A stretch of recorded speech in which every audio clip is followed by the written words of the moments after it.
Thomas the tank engine has worked his branch line for many years and knows it very well.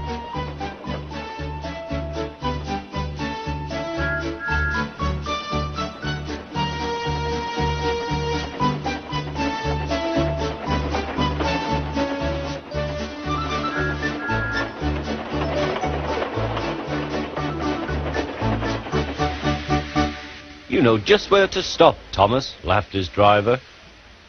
You could almost manage it without me. Thomas had become conceited. He didn't realize his driver was joking. Later, he boasted to the others. Driver says I don't need him now. Don't be so daft, snorted Percy. I'd never go without my driver, said Toby earnestly. I'd be frightened. Huh, boasted Thomas. I'm not scared. You'd never dare.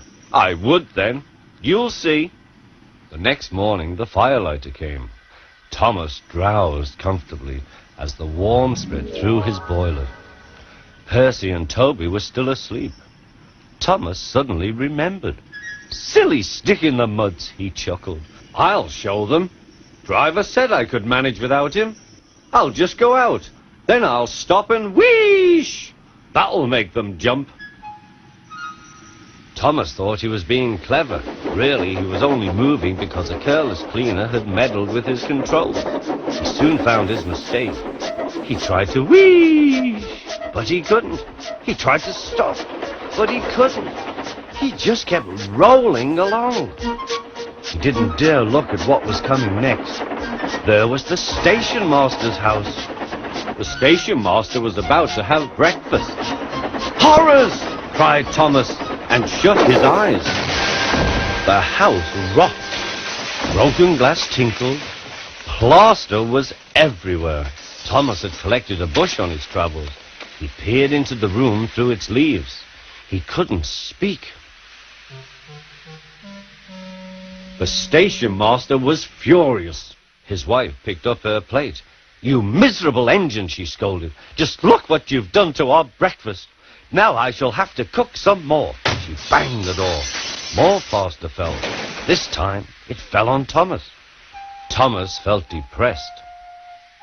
Workmen propped up the house with strong poles and laid rails through the garden.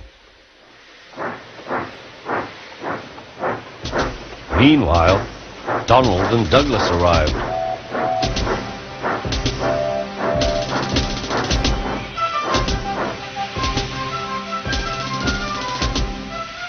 Don't bash yourself, Thomas. We'll soon have you back on the rails, they laughed.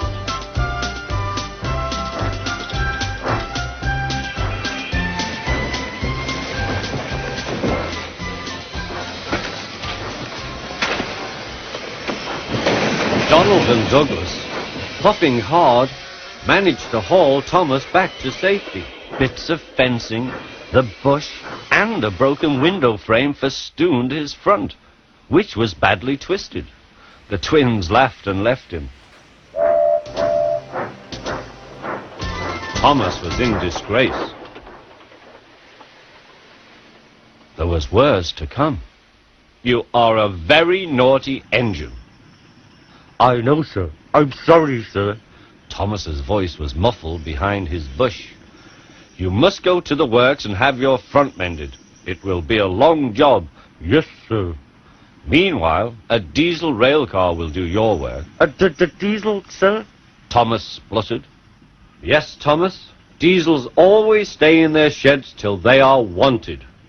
Diesels never gallivant off to breakfast in station masters' houses.